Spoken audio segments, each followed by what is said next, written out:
SSC के English series में आप लोगों का फिर से स्वागत है। प्रैक्टिस सेट 33 वाला है। Select the most appropriate meaning to the of the given idiom. तो क्या है, a bolt from the blue. तो a bolt from the blue का मतलब होता है एक ऐसी घटना या खबर जो कि अचानक से हो, मतलब तुमको जरा भी जो है एक्सपेक्टेड नहीं था वो चीज। तो क्या हो जाएगा, something sudden and unexpected. Next है तुम्हें सिनोनिम बताना है मेटिक्यूलस का। तो मेटिक्यूलस का मतलब होता है बहुत ही सावधानी पूर्वक, यानी केयरफुल। तो इसका क्या हो जाएगा, केयरफुल। नेक्स्ट है तुम्हें 4 सेंटेंसेस दिए गए, अब तुमको इसे सही ऑर्डर में बिठाना है। पहले पढ़ के देखो। The next morning they went to see a very beautiful church, यानी अगली सुबह जो है वो एक बहुत ही खूबसूरत चर्च देखने गए।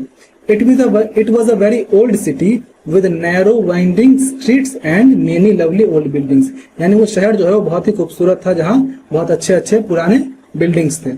My friend and I went to Agra last weekend, यानी मेरा दोस्त और मैं जो है वो लास्ट वीकेंड पे आगरा गए थे। I have never been there before and I was excited about visiting it, यानी कि मैं बहुत ही उत्साहित था क्योंकि मैं कभी गया नहीं था। सबसे पहले क्या होगा, सबसे पहले तो ये बताएगा कि मैं और मेरा दोस्त जो है वो लास्ट वीकेंड आगरा गए थे। उसके बाद क्या बताएगा कि मैं कभी आगरा गया नहीं हूं, तो इसलिए मैं बहुत ज्यादा एक्साइटेड था। उसके बाद क्या बताएगा, आगरा के बारे में थोड़ा सा डिटेल देगा कि वो बहुत ही जो है सुंदर सिटी थी और बहुत ही मतलब प्यारे प्यारे पुराने बिल्डिंग्स थे वहां।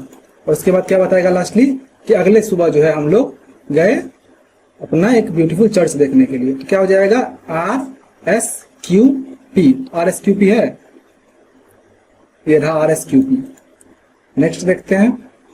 Select the most appropriate option to fill in the blank. The professor was known for his blank lectures. He could make even the most complex topics easy to understand. यानी क्या बता रहा है कि जो कम्प्लेक्स टॉपिक्स थे उन सबको वो बहुत आसानी से बता देता था। इट मीन्स दैट उसके लेक्चर कैसे होते होंगे, बहुत ही क्लियर होते होंगे कि सबको समझ आ जाते होंगे। तो क्या हो जाएगा इसका, परसिपिशियस, क्योंकि परसिपिशियस का मतलब होता है जो कि एकदम क्लियरली बताया गया हो, जिसको समझने में तुम आसानी से समझ जाओगे। क्या हो जाएगा, the professor was known for his perspicacious lectures. Next है which means the same as the group of words given. One who walks in sleep, तुम्हें अनेक शब्दों के लिए एक शब्द बताना है। तो जो नींद में वॉक करता है, जो नींद में चलता है, उसे क्या कहते हैं, तो सोमनाम्बुलिस्ट कहते हैं। और वही जो नींद में बड़बड़ाता है, कुछ कुछ बोलता रहता है, उसे क्या कहते हैं, तो सोमनिलोक्विस्ट कहते हैं। अब क्या है, तुम्हें अंडरलाइन सेगमेंट को सब्स्टिट्यूट करना है। क्या हो जाएगा, his new novel published last year is one of the best books I have ever read it. तो देखो यहाँ पे गलती क्या आ रही है, यहाँ पर जो है वो हिज न्यू नॉवेल, किसी एक नॉवेल की बात कर रहा है, ठीक है, जो कि लास्ट ईयर पब्लिश हुई। वो क्या है, सबसे बेस्ट बुक है, जो मतलब कि उन बुकों में से सबसे बेस्ट है जो उसने कभी पढ़ी है। तो यहाँ पे गलती आ रहा है रीड इट में, आई हैव एवर रेड होगा, ना कि I have ever read it. तो इसलिए इसका जो है ए से तुम सब्स्टिट्यूट कर दोगे तो ये सही हो जाएगा। नेक्स्ट है select the correct indirect narration from form of the given sentence. He said I have completed my work. तो क्या है, he said I have completed my work. तो पहले तो तुम क्या करोगे, ही सेड दैट, उसके बाद आई को तुम ही के अकॉर्डिंग बदल दोगे, और उसके बाद ये किस में है, पहली बात तो ये सेड लिखा हुआ है, इट मींस दैट पास्ट में पहले तुम्हें इसे बदलना होगा। तो क्या हो जाएगा, he said that he had completed his work. Next देखते हैं, फिर से तुम्हें अंडरलाइन सेगमेंट को सब्स्टिट्यूट करना है। तो क्या हो जाएगा, the students are not going to their houses by bus today. तो देखो जो स्टूडेंट्स हैं वो आज अपने घर जो है वो बस से नहीं जा रहे हैं। तो इसमें कहीं पे गलती तो लग नहीं रही है, बाई बस। बस जो है वो क्या है, एक तुम्हारा मोड ऑफ ट्रांसपोर्ट है, तो उसके साथ बाई ही लगता है, और आगे टुडे लिख दिया वो भी सही है, तो बाई बस टुडे एकदम सही है। तो हो जाएगा नो इम्प्रूवमेंट रिक्वायर्ड। नेक्स्ट है तुम्हें सिनोनिम बताना है पिथी का। तो पिथी का क्या मतलब होता है, पिथी मतलब होता है कि जो ब्रीफ में बताया जाता है, संक्षेप में। क्या हो जाएगा, लेकिन हाँ संक्षेप में इसमें एक और चीज होता है कि संक्षेप में लेकिन एकदम प्रभावशाली, यानी जो चीज मान लो कि बड़ी चीज में लिखी हुई है उसको तुम संक्षेप में भले कर दिए, लेकिन इसके बावजूद एकदम एग्जैक्ट बात तुम बता दे रहे हो। तो इसका क्या हो जाएगा, सिनोनिम हो जाएगा तुम्हारा सकीन्ट। सकीन मतलब भी होता है एकदम सटीक, मतलब एकदम संक्षिप्त रूप में एकदम सटीक बताया गया। नेक्स्ट है select the most appropriate meaning of the given idiom to throw in the towel. तो to throw in the towel का मतलब होता है गिव अप करना, यानी टू सरेंडर और गिव अप। अब है इनकरेक्टली स्पेल्ड वर्ड, तो इसमें क्या है, सोवरेन यानी संप्रभुता, ये सही है। कॉन्साइंस CSCINC ये भी सही है। नेसेसरी, देखो नेसेसरी में जो है पहले एक ही सी लगता है, एस भले दो लगता है लेकिन एक ही सी लगता है, तो इसलिए इसका स्पेलिंग गलत है। फिर पार्लियामेंट सही है। नेक्स्ट है the following segment has been split into 4 segments. The following sentence जो है, ये सेंटेंस 4 सेगमेंट में बटा हुआ है। अब तुम्हें बताना है किसमें एरर है। तो although a cat does not obey commands as a dog they are loyal to their owners, यानी भले ही जो है एक बिल्ली कुत्तों की तरह जो है या एक कुत्ते की तरह जो है अपने मालिक के कमांड्स को ओबे नहीं करता है, उसकी बातों को नहीं मानता है, लेकिन इसके बावजूद वो जो है अपने ऑनर के प्रति, अपने मालिक के प्रति वफादार रहता है। इसमें गलती कहाँ आ रही है, देखो although a cat does not obey commands as a dog, तो यहाँ पर सब्जेक्ट क्या है, अ कैट। तो आगे क्या बोल रहा है, they are loyal to their owners. तो यहाँ पर दे आर किसके लिए यूज किया जा रहा है, सब्जेक्ट के लिए। तो जब सब्जेक्ट सिंगुलर है तो यहाँ पर जो तुम्हारा प्रोनाउन यूज होगा वो भी तो सिंगुलर के लिए यूज होगा ना। तो दे आर नहीं होगा बल्कि क्या हो जाएगा, इट इज, क्योंकि ही शी आएगा नहीं, ये लड़का लड़की तो है नहीं, तो आ जाएगा it is loyal to their owners. तो इसका ये सेगमेंट गलत है। नेक्स्ट है select the correct passive form. तो the students are presenting a play, तो is am are plus V4 यानी प्रेजेंट कंटिन्यूअस, तो क्या हो जाएगा इसका, is am are plus being plus V3, तो क्या हो जाएगा, a play is being presented by the students. Next है तुम्हारा select the most appropriate antonym of the given word. Extravagant, तो एक्स्ट्रावेगेंट का क्या मतलब होता है, फालतू खर्च करने वाला, बेमतलब में जो है जो बहुत ज्यादा पैसा खर्च करता है। तो इसका एंटोनिम पूछ रहा है, क्या हो जाएगा, कंजूस टाइप चीज। तो इसमें कंजूस वाला तो नहीं दिया है, लेकिन फ्रूजल, फ्रूजल मतलब होता है मित वही, यानी जितने की जरूरत है, मतलब सावधानी से खर्च करने वाला, जितना जरूरत है उतना ही खर्च करता है, तो फ्रूजल हो जाएगा इसका। नेक्स्ट है in the given sentence identify the segment which contains the grammatical error. My elder sister is smarter than I am but less creative than her. तो देखो यहाँ पर आई को जो है वो कॉमन रूप से यूज कर लिया गया, लेकिन इसके बावजूद गलती यहाँ पर नहीं है। गलती कहाँ पर है, देखो क्या बोल रहा है कि माई एल्डर सिस्टर इज का स्मार्टर देन आई, तो ये तो सही है। यहाँ पर जो है तुम्हें आई जो यूज किया जा रहा है वो किस टेंस में यूज किया जा रहा है, तो सब्जेक्ट केस के सेंस में यूज किया जा रहा है, तो इसलिए यहाँ पर ये सही है। जब एल्डर सिस्टर की बात कर रहा है तो वहां सब्जेक्ट आ रहा है, तो यहाँ भी सब्जेक्टिव केस ही आएगा, नॉमिनेटिव केस वगैरह नहीं आएगा। आगे क्या बोल रहा है, I am but less creative than her. तो जब यहाँ पे सब्जेक्टिव केस की बात की जा रही है तो आगे जो आएगा वो भी सब्जेक्टिव केस ही आएगा। तो यहाँ देन हर नहीं होगा, देन शी हो जाएगा, या फिर देन शी इज होगा। शी के बाद भी पहले इज लगेगा, मतलब शी के बाद इज तो लगेगा ही लगेगा, तो इसलिए इसका ये सेगमेंट जो है वो गलत है। नेक्स्ट है select the most appropriate word to fill in the blank. The company had to blank its operations due to financial crisis. तो ये देखो यहाँ पर थोड़ा नेगेटिव साइंड कर रहा है ना, क्या कर रहा है कि कंपनी को जो है अपने आप को बंद करना पड़ रहा है, या फिर हैड टू क्या हो सकता है यहाँ पर, कर्टेल, एक्सटेंड, एम्पलीफाई या प्रमोट। तो कर्टेल मतलब होता है कम करना या संक्षिप्त करना। तो क्या करेगी, अपने ऑपरेशंस को कम करेगी, क्यों, क्योंकि उसका फाइनेंशियल क्राइसिस चल रहा है, मतलब वित्तीय संकट चल रहा है। तो यहाँ क्या हो जाएगा, cartel. Select the most appropriate antonym of the given word. Tranquil, tranquil मतलब क्या होता है, ट्रैंक्विल मतलब होता है शांत रहने वाला, एकदम शांतिपूर्ण आदमी। तो इसका जो अपोजिट होगा वो क्या हो जाएगा, कियोटिक। कियोटिक मतलब क्या होता है, जो कियोस फैलाए, मतलब कचरा फैलाए या अराजक समझो, अराजकता तो जिसे कहते हैं ना, वही होता है कियोटिक। नेक्स्ट है select the incorrectly spelled word.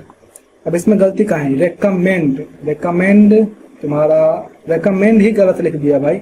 Recommend में एक सी आता है, डबल सी नहीं आता, तो इसलिए ये गलत लिखा हुआ है। फिर साइलेबल भी सही है, फिर अचीव भी सही है, और सरप्राइज भी सही है। अब है select the option which means the same as the group of words given, यानी अनेक शब्दों के लिए एक शब्द। A person who is well known for bad quality और डीड, यानी जो अपने बुरे कामों की वजह से या बुरे गुण के लिए प्रसिद्ध हो, उसे क्या कहते हैं, उसे कहते हैं नोटोरियस। जो अच्छे काम के लिए प्रसिद्ध हो उसे रिनाउंड कहते हैं, लेकिन जो बुरे काम के लिए हो उसे नोटोरियस कहते हैं। अब है तुम्हें करेक्ट एक्टिव फॉर्म बनाना है इसका। The painting was being sold by the artist, यानी was plus being plus V3, तो क्या हो जाएगा, वॉज प्लस V4, क्या हो जाएगा, द आर्टिस्ट वॉज, यहाँ पे सोल्ड है तो क्या हो जाएगा, सेलिंग हो जाएगा। The artist was selling the painting. अब है तुम्हारा क्लोज टेस्ट। अब क्लोज टेस्ट थोड़ा लंबा है। All great and successful people despite being at the top of their game still keep a close tab on their competitors.